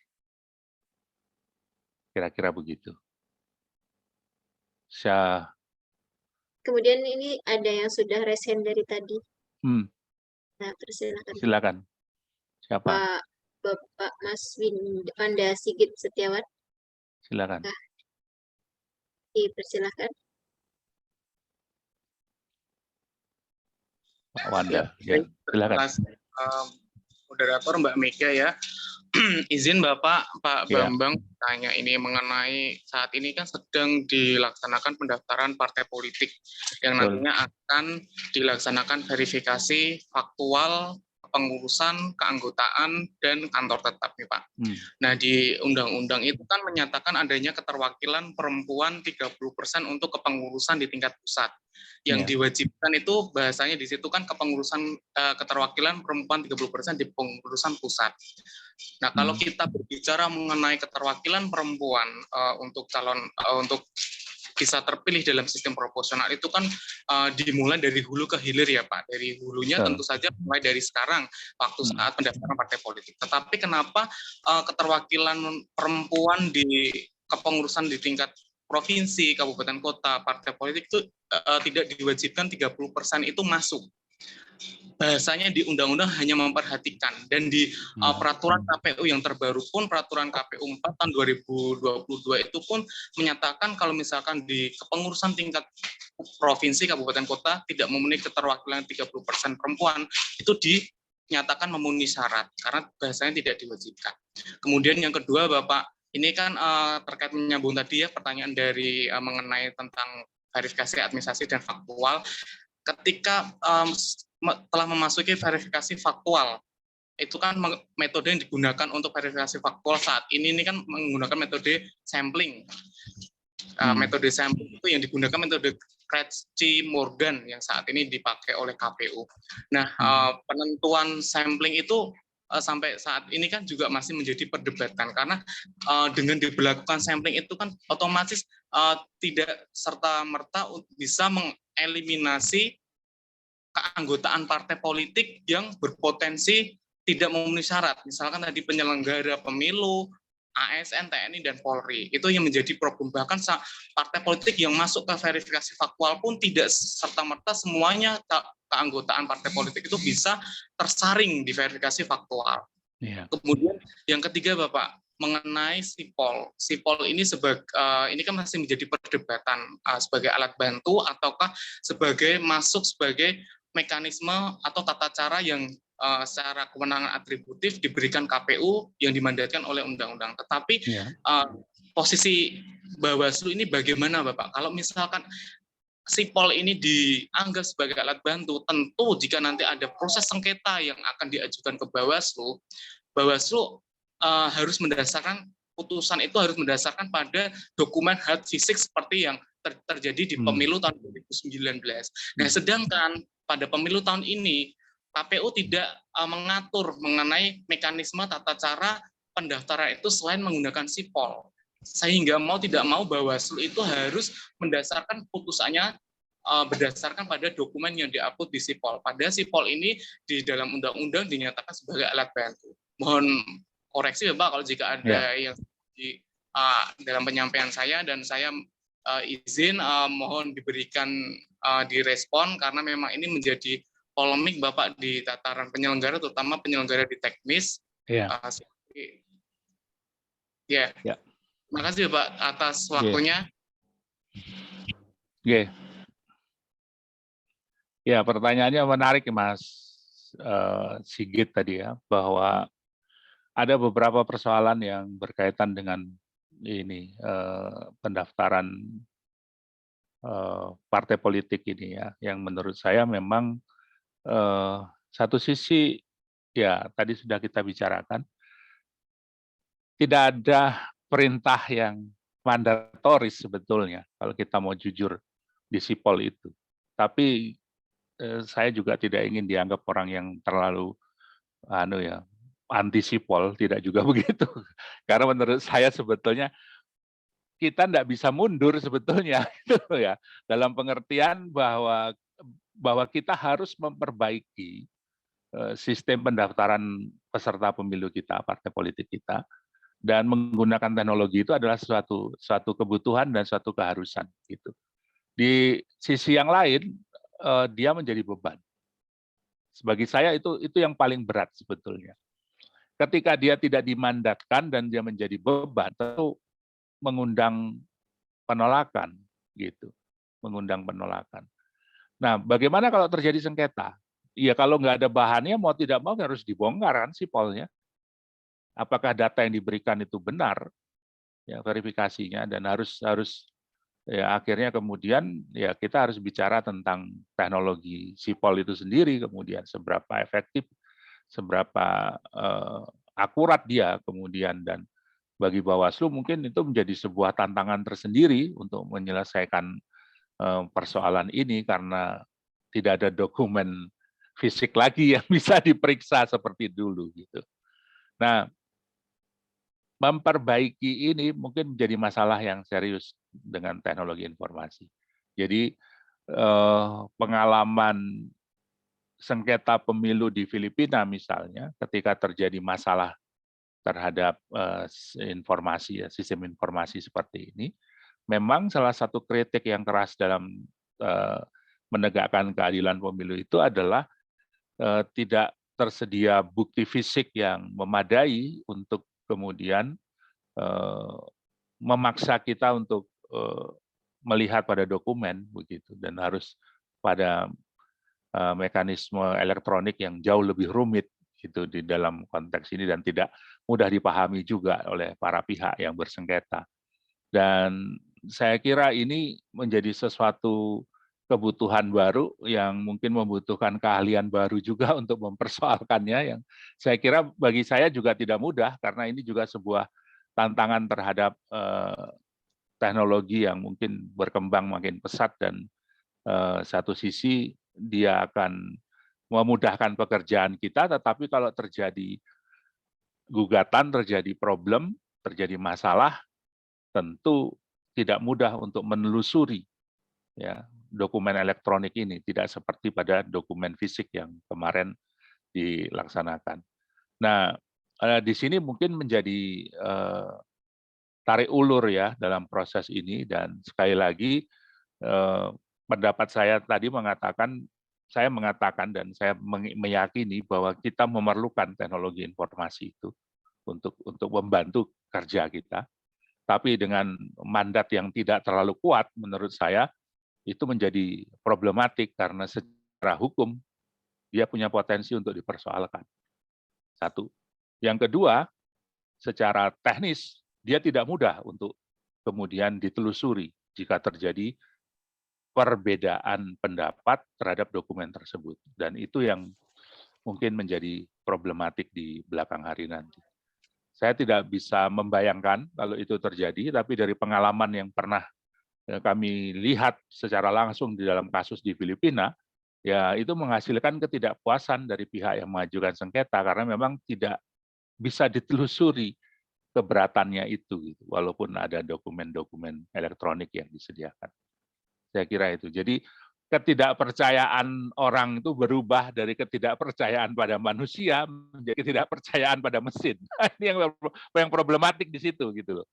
Ya, walaupun kita percaya duit kita dikelola oleh ATM, ya, tapi kalau sudah menyangkut hak pilih, orang nggak begitu percaya pada mesin. Ini problematik yang lain. Saya kira itu tanggapan saya, Mas Sigit. Ya. Ada lagi mungkin nggak bisa semua ya kita jawab ya. Ya, ini tadi ada beberapa, coba saya simpulkan beberapa yang belum terkait dengan pengawasan pemilu. Pengawasan pemilu tidak hanya pada objek pemilu saja, karena masih adanya ketegangan antar penyelenggara Bawaslu dan KPU, terutama di tingkat bawah. Nah, pandangan Bapak terhadap hal demikian sesuai dengan teori dan sistem pemilu di Indonesia sekarang ini. Dari Pak Amril. Ya, KPU dan Bawaslu itu mestinya kerjasama ya, nggak perlu berhadapan-hadapan.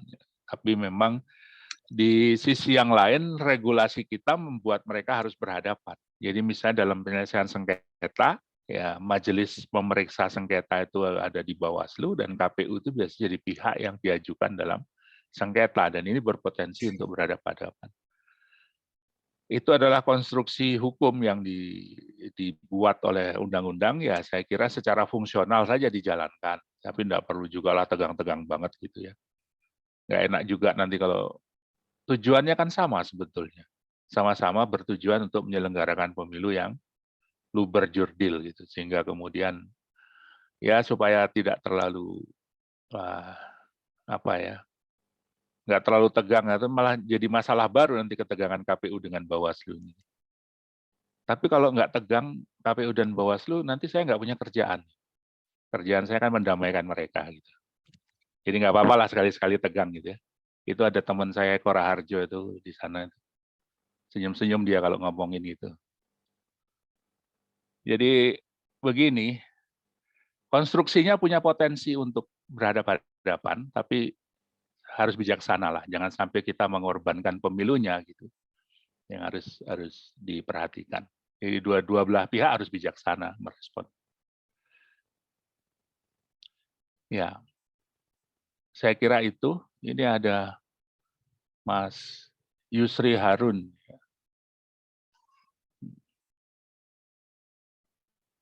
Ya, ini tadi sudah saya bahas. Sebetulnya tidak ada perintah di dalam Undang-Undang Dasar, tapi di Undang-Undang Nomor 7 Tahun 2017 itu yang menjadi penentu dan beberapa kali digugat tapi belum berhasil untuk dihapuskan tentang presidensial threshold 20% itu. Oke, kalau materi nanti akan saya kirimkan lewat KISP ya. Saya akan kirimkan ke Mas Edward biar di-share. Ini ada lagi pertanyaan. Banyak banget, bingung juga saya. Ini yang mungkin dua saya coba bacakan terkait dengan kos politik.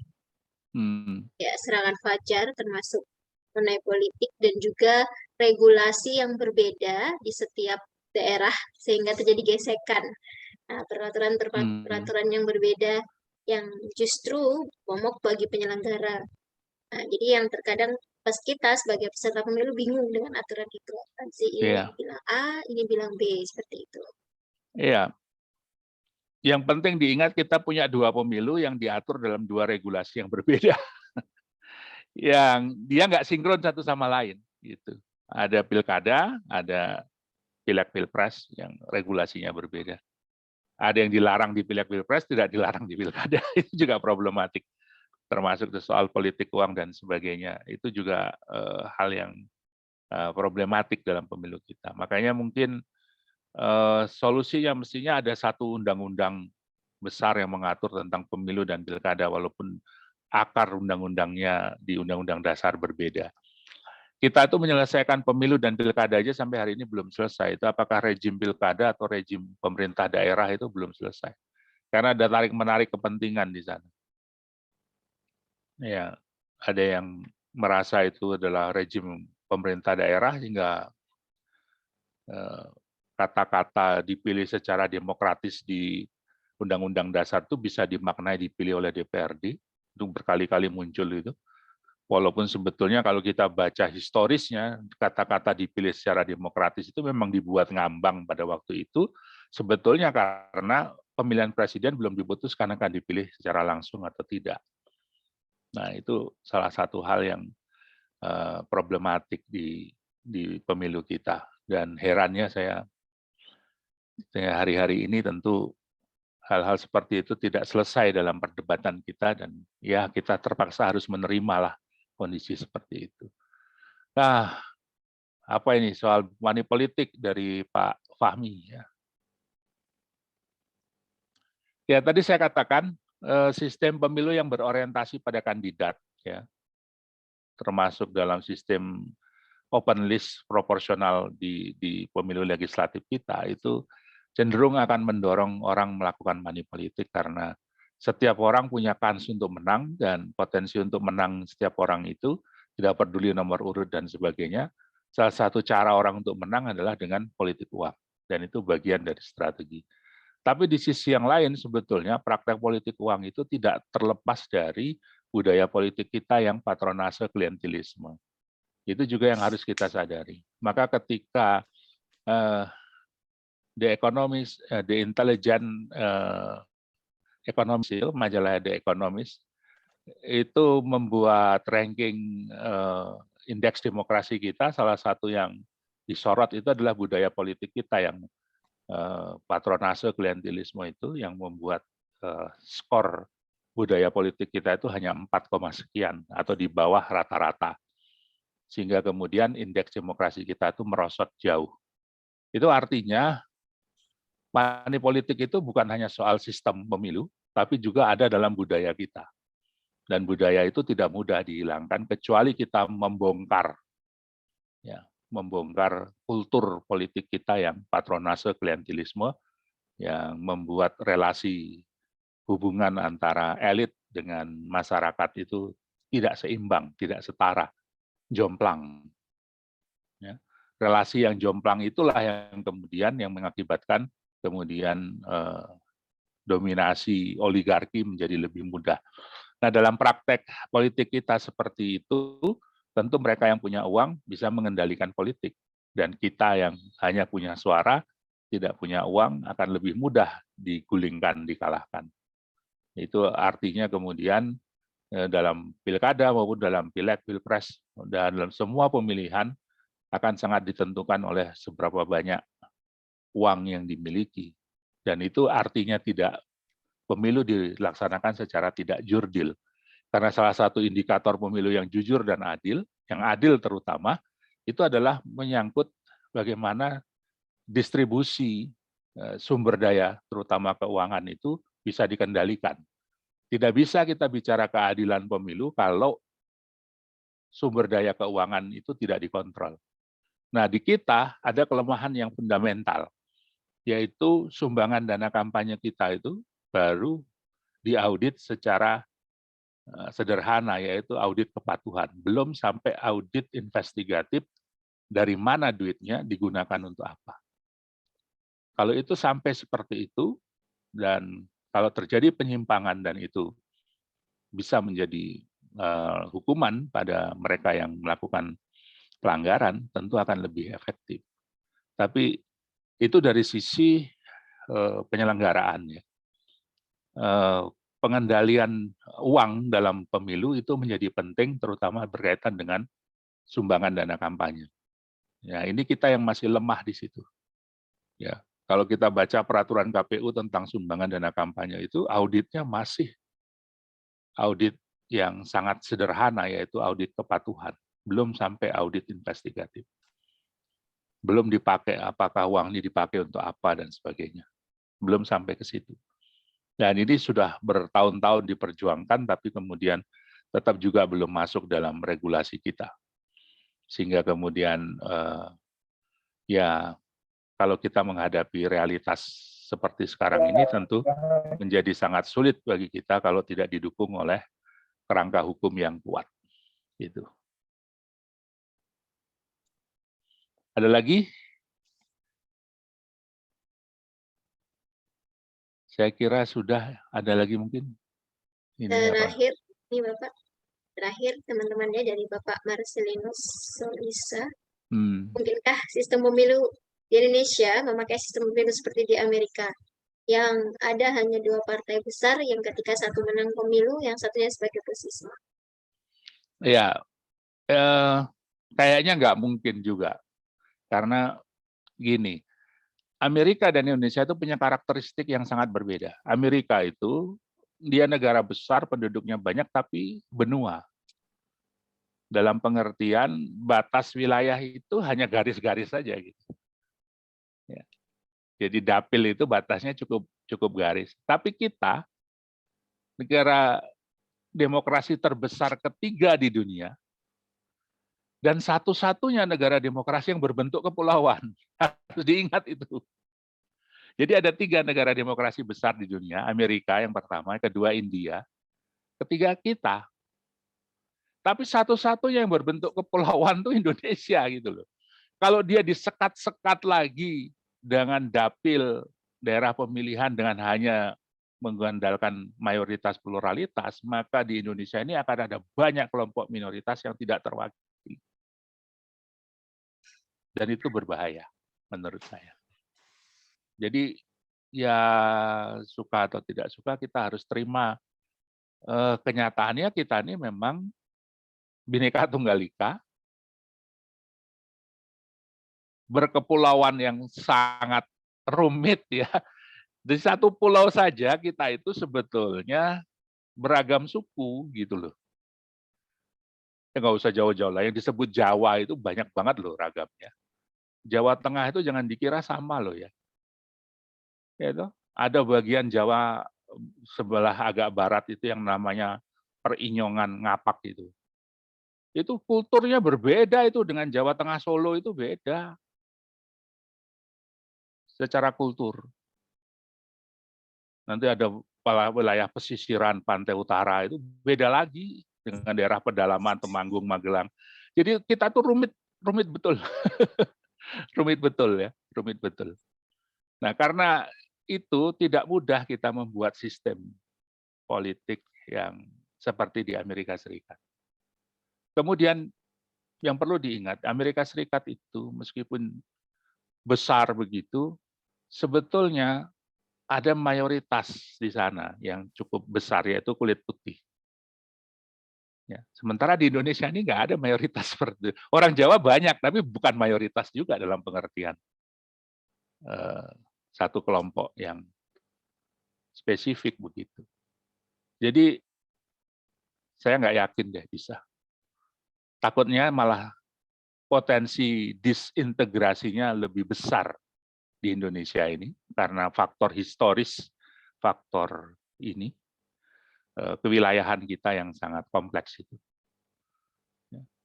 Kalau jalan-jalan ke Maluku Utara itu antara suku Makian, suku apa, wah repot banget itu batasnya. Bahkan orang Ternate dengan orang Tidore itu dulu nggak boleh menikah itu karena memang kerajaannya bermusuhan ya. Sampai begitu ya kita itu. Padahal itu hanya seberang pulau yang kelihatan. Dulu, kalau sekarang sih banyak yang menikah. Tapi itulah mungkin salah satu keistimewaan kita. Dan itu mungkin menjadi salah satu problematik yang juga harus diselesaikan dengan sistem pemilu kita. Gitu. Saya kira begitu, Mbak Mega. Barangkali tidak semua bisa dijawab hari ini. Mudah-mudahan menginspirasi saja. Materi saya akan kirimkan ke Mas Edward untuk di-share dengan teman-teman semua. Gitu. Saya kembalikan ke Mbak Mega. Ya, baik. Terima kasih Pak Bambang Eka Cahya atas materinya yang luar biasa hari ini. Sudah membersamai kita. Kami haturkan terima kasih atas waktu dan ilmunya untuk kami semuanya di sini. Baik rekan-rekan semuanya, acara kita sudah masuk di penutup ya. Mungkin saya dapat sedikit kata penutup ya. Memang pemilu merupakan jembatan ya, jembatan dalam reformasi pemerintahan yang secara konstitusional. Nah, kalau tadi kita diskusikan memang tidak ada sistem pemilu yang ideal. Ya, sejauh ini adalah kita sebagai sumber dayanya, ya, sebagai pelakunya lah harus mewujudkan agar menjadi yang terbaik dari yang ada gitu. Baik, mungkin demikian rangkaian kelas kursus kepemiluan nasional pertama perdana ya. Kami haturkan terima kasih kepada seluruh peserta yang hadir, kepada seluruh panitia dan juga rekan-rekan semuanya. Terakhir, kami mohon untuk menyalakan kamera untuk dapat berfoto bersama. Ada 6 slide. Oke. Mas Hima, apakah sudah bisa dibantu untuk berfoto? Dari saya aja nggak apa-apa foto ya. Oke, baik. Udah on semua.